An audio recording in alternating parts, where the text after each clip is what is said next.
आजकल प्राइवेट स्कूलों ने शिक्षा को एक धंधा के रूप में बना लिया है। यानी कि अगर आपका बच्चा किसी प्राइवेट स्कूल में पढ़ रहा है और एक अच्छा स्कूल है, वो इसका नाम चलता है, तो वहां पे समझ लीजिए कि वो बच्चा एक छात्र के रूप में नहीं जा रहा है, बल्कि एक ग्राहक के रूप में जा रहा है। कि उसको क्या हम देंगे इससे मतलब नहीं है, उससे हम क्या लेंगे इससे मतलब है। यानी कि मोटी मोटी फीस लेना, पहली बात। दूसरी चीज, एक छोटे क्लास की अगर एक आप बुक लेने जा रहे हो तो उसका दाम 1000-1500 रुपए के आसपास होना, यानी कि एक किताब का दाम बता रहा हूं मैं।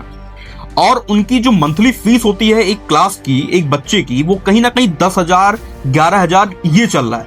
तो यानी कि प्राइवेट स्कूल जिस प्रकार से ये मनमानी कर रहे हैं अपनी, और जिस प्रकार से उन्होंने एजुकेशन को एक धंधा बना के रख दिया, ना इस पर सरकार ध्यान दे रही है ना कोई ध्यान दे। अभिभावक लगातार इस पर सवाल उठाते हैं कि भाई हमारी जेब ढीली हो जा रही है बच्चों को पढ़ाते पढ़ाते, लेकिन इनका उस पर कोई ध्यान नहीं। और रही बात सरकार, बहुत से बुद्धिजीवी ऐसे आएंगे जो भी कहेंगे सरकारी विद्यालयों में पढ़ाया जाए, लेकिन सरकारी विद्यालयों की स्थिति को सही किया जाए, उसके बाद पढ़ाया जाए। और मैं ये चीज दावे के साथ कह रहा हूं कि भारत का जो शिक्षा बजट है वो कहीं ना कहीं पूरी दुनिया के अन्य देशों से बहुत कम है।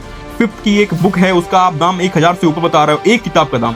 तो यानी कि अगर वो 4 किताबें खरीदनी हुई तो 4000 से पहुंच गया। और किसी के परिवार में अगर 2 बच्चे हैं तो पढ़ा ही नहीं पाएगा। एक मध्यम वर्गीय परिवार का बच्चा एक प्राइवेट स्कूल में ढंग से पढ़ नहीं सकता। तो कहीं ना कहीं ये लापरवाही है हमारे एजुकेशन सिस्टम का, हमारी सरकार का, हमारी प्रशासन का, कि वो इस पर बिल्कुल ध्यान नहीं देते हैं। और जिनके पास पैसा है वो तो पढ़ा रहे हैं अपने बच्चों को, लेकिन ध्यान उनके लिए भी करना चाहिए जो मध्यम वर्गीय परिवार है, जो गरीब तबके का परिवार है, जो अपने बच्चों को इच्छा तो रखता है कि हम अच्छे विद्यालय में पढ़ाएं, लेकिन पैसे की कमी और इनकी लूट के चक्कर में वो अपने बच्चों को पढ़ा नहीं पाते। तो आप बताइए और कमेंट कर अपनी राय जरूर रखिए इस बात पर।